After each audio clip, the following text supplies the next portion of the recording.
Hey, what's up, everybody? This is the first episode of the Take Chances podcast. I'm your host, Chance Mack, and I am so excited to have you all here with me today. This podcast is going to be discussing three things, right? Tech, culture, and people. TCP. Those are our pillars. And to go a step further, we're going to be doing three things, right? We're going to be doing interviews, reviews, and talking about tech news, right? So this podcast is going to be most relevant for those who are looking to create generational wealth, right? Those who are looking to learn a little bit more about the tech industry, learn about, what's happening in tech and how that relates to our culture or our society as humans. And also for those who are looking for opportunity, right? So my purpose for this podcast is to educate and expose my community to opportunity. So if you're looking to do any of those things, you're looking to grow as a person, you're looking to develop a new skill set, you're looking to just learn from people, right? You're looking to be around high net worth individuals and learn about how they think and their mindset. This is the place for you to be, and this is the place for you to start learning and start, getting involved, right? I put out a message to my followers the other day, like, yo, like if you want to be on the Take Chances podcast, let me know. And I got an overwhelming amount of people that want to be on here. So I got my work cut out for me, but I'm so excited to be on this journey with you all. With that being said, this is my first stab at podcasting seriously, right? This is something I want to do weekly. So with that being said, go ahead and subscribe to this podcast on Apple Music or Apple Podcasts, Apple Podcasts, Spotify, wherever you listen to podcasts. Go ahead and subscribe, rate it 5 stars so that it can reach the audience that it should reach, right? This is going to be life-changing information that I'm sharing here on the Take Chances podcast. So go ahead and share it out. Again, I'm so excited to be with you all today. And with that being said, I want to start with the quote of the day, right? And this quote comes from the tech billionaire Robert Smith. Robert Smith is one of the few black billionaires in the world, right? But he's also one of the few, or if not the only, black billionaire from tech, right? And the quote is, "This is the first time in history where you can create wealth and not have access to capital. You just need intellectual property." Let me say it one more time, right? This is the first time in history you can create wealth and not have access to capital. You just need intellectual property. Think about that, right? So for those that are educators, and it's a challenging time to be an educator, right? It's just changing so much, right? But you have knowledge. That is your intellectual property. Think about ways you can monetize that. Think about ways that you can share that and grow that, right? Those who are painters, that's your intellectual property. Those who are musicians, you have intellectual property through music, right? So think about that. That's a foundational principle of this podcast, right? And every week I'm going to be sharing a new quote. And, who knows, like as this grows and as I have more people on the podcast, this might be a bi-weekly thing because I know that this content is relevant to our community. And when I say our community, I don't just mean black folks, right? It's about being like-minded, right? What's the saying? All kinfolk or all skin folk ain't kinfolk. Like that's what I mean by that, right? And there's some people from other races that I want to have on this podcast that have the same mindset as us and want to help progress us as a people, but then society as a whole. And I want to introduce you all to them, right? And be a medium for them to come speak with us, because I know that we are in this together and we got to build together, right? We got to build more bridges versus, more rivers, right? Things that divide us, right? So I'm not going to be political because that's not, that is not a part of the Take Chances podcast. We do not get into politics. Like we trying to create wealth, right? And we trying to build wealth. So that's what we're going to focus on. So today, we're talking about interviews, right? And doing interviews on this podcast, right? Well, today I think it's best that I, interview myself, right? And tell you all about who I am and why I'm starting this podcast and just give you a little bit of background about Chance Mack. right? So there's always this question that in all interviews about, so tell me about yourself, right? And that's like the most open-ended question that there is, right? Do you want me to go through all 29 years of my life, or you want me to give you a high level of what I'm doing professionally or, personally? What's the mix, right? So today I'm gonna give you a little bit of both, but I'm gonna give you the honest truth about who I am, right? So I'm the oldest of three boys. I was raised in a single parent household by a strong black woman. A lot of y'all might know my mom just from how prevalent she is in my life, and I'm always trying to shout her out because I think she did a tremendous job with not only myself but my brothers. If you look at us on paper, just our socioeconomic status, we're supposed to be a statistic, right? We're supposed to be dead or in jail or in poverty, right? And that's not the case for either of us. And my goal for this podcast is to not necessarily duplicate myself or duplicate my brothers, but help share some of the principles that helped us be successful. And I also want to be again around like-minded individuals, right? So as we go through this, the goal is to help us grow as humans, right? As fundamentally, right? So three oldest of three boys. Always had a big personality. Grew up in Atlanta, Georgia. I was born in New York, but moved to Atlanta at a fairly young age. And my mom got married to my dad, who I call my dad, but he's my stepdad. And my dad was in the military, so we moved around quite a bit through my primary years. Elementary school, we moved around a lot. But when my parents got divorced in sixth grade, we moved back to Atlanta. And I would say I spent my formative years here, middle school, high school, college, most of my adult life. I spent about a year in Dallas while I was working in tech with a company called Workday. I'll get into that a little bit later as I start getting into my more of the professional side of my life. Went to Hillgrove High School in West Cobb, Powder Springs, Georgia, to be exact. I grew up in Marietta for the most part. Went to Georgia State University, go Panthers, bleed blue. And I studied public relations and got a degree in journalism, right? So after or during college, I had the opportunity to work with a telecom company called Sprint. You might have them as your cell phone service provider. And I started out in the retail store, so I was selling phones.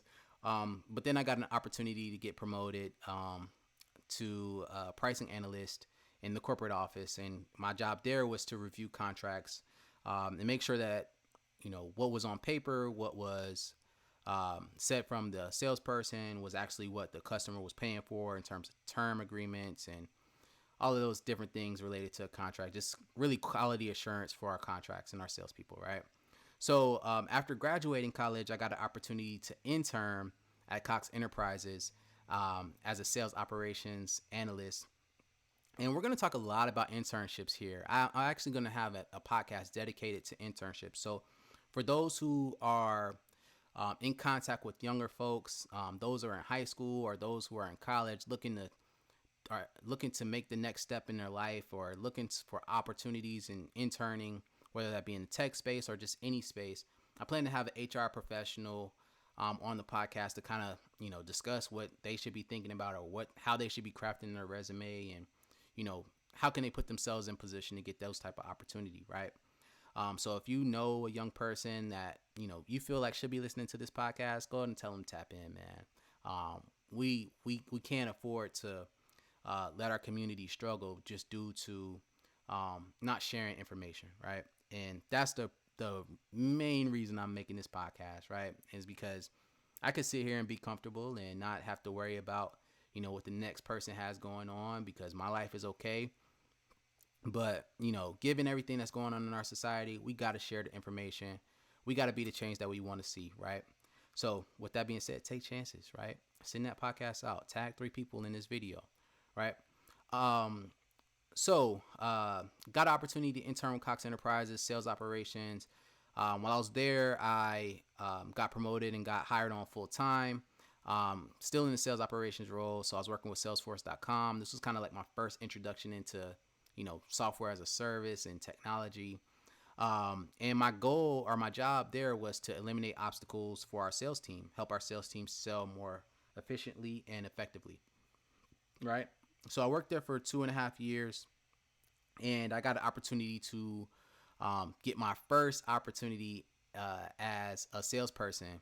So I was working behind the desk in the past, like sales operations, but now I'm stepping in front of the desk and actually working with customers firsthand. And I got the chance to work with a company called Workday. Now, to give you some context on who Workday is the number one human capital management software provider for the Fortune 500. We also sold a financial capital management solution or software.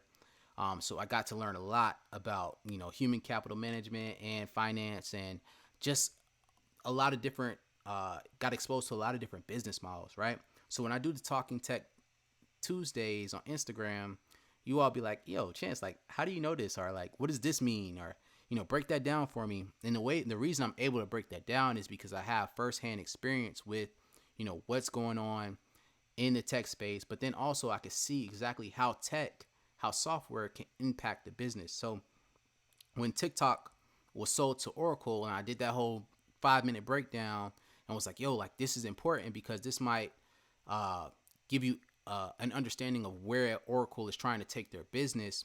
A lot of people said that was helpful. And again, I'm not a financial advisor, so I don't try to give people like ideas on, where to put their money. However, if you're investing in tech stocks, it's important to know, what's going on in these companies so that you can, be informed and make smart decisions. So while working at Workday, I got a chance to see a lot of different businesses. I also got to see a lot of healthcare businesses too, right? And healthcare is extremely important right now, given that we're going through, a global pandemic, right? And we're seeing these business models change, right? So, when you think about testing for COVID-19, like, it's not at the hospital, right? It's at an urgent care center. Like, where did all these urgent care centers come from? Well, it's been being built over past years. I remember when there was like an explosion of urgent cares, maybe 3 or 4 years ago. And now we're seeing the usefulness of having urgent care in your neighborhood, and, what the impact of that could be. So, and we're seeing the hospitals being packed, right? Like, when COVID first came out, like, you couldn't go to the hospital, right? Because it's like they didn't have enough beds. So urgent care and being able to test like locally has, helped us, you know, cut off some of the risk of a global pandemic, right? And put us in better position to, respond to a global pandemic, right? So I would say that those kind of things are things that I learned from working in the tech industry, right? And it's just seeing how it can affect our business, right? So I worked for Workday about 3 years, and I got an opportunity to transition to a company called Diverse. We were selling a diversity and inclusion platform, and while this was a great product, and I was working with some amazing people like chief diversity officers, VP of D&I, DEI, diversity, equity, and inclusion. Got to learn a lot about that space. It just wasn't the best fit for me as a person, as a human, right? And not necessarily the industry, but more so the company that I was with. The leadership was very opportunistic, and I try not to speak bad about them, but as far as the fit for me as a human, it wasn't the best fit.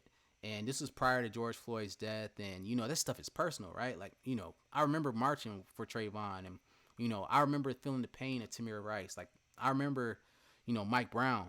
These things are personal to me. So, when it comes to diversity and inclusion, it's not like a game or a race to the bottom, or trying to decipher analytics. Like, this is real life. Like, I'm the oldest of 3 boys, right? Like, I have a son myself, right? I'm a father, to a king, and I couldn't imagine, what that feels like, or that pain of just losing your child. And I see how powerful technology is, but at the same time, it's way bigger than the money for me, right? It's purpose, it's principle, it's humanity, right? That's what unifies us, is humanity. And it just wasn't a good fit for me at Diverse. So I left Diverse, and now I'm with the company called XANT, and this is the company I'm with now. We're a sales acceleration and engagement platform. Um, I have so much to say about XANT. I'm trying to like organize my thoughts as I'm speaking, but this company is very well led. The product is amazing. I talked about Salesforce and working with Salesforce in the past. This is kind of permeating or coming back up now because XANT is built upon Salesforce or upon the CRM. And it's been a blessing to work with the guys that I work with today, guys and girls that I work with today. And one thing about the tech industry is, you get exposed to a lot of different people, right? Like there's a lot of complaints about like how the tech industry isn't as diverse as you would like it to be. And that's true. Like we need more women. We need more black people in tech. We need more Latinx people in tech. We need more you know every marginalized community we need more of, right? We need more of that in tech because the numbers, the data, which tech people love to look at, is not reflective of our country, right? And with that being said, I would say that my time in tech has been informative for me, right? Because it's exposed me to what generational wealth looks like, right? And when we think about businesses like Oracle, legacy businesses, PeopleSoft, like that have been around since the 80s, and they're bringing in $1 billion year over year, right? And Marshawn Lynch has this famous quote where he's like, you know, run through somebody's face again and again and again and again. Well, that's how that money is running through their bank account. Like, it's a billion, a billion, a billion, again, again, and again. And, I want that for our community as well, right? Like, we all want to create generational wealth to live a better life, but then also be able to make the impact in community that we know we can make, right? So, that's the purpose of this podcast. I'm really excited to be here again and just be around this community and build this community, right? I know that this is going to be the #1 podcast in the world someday if you guys do what y'all supposed to do and comment and subscribe, right?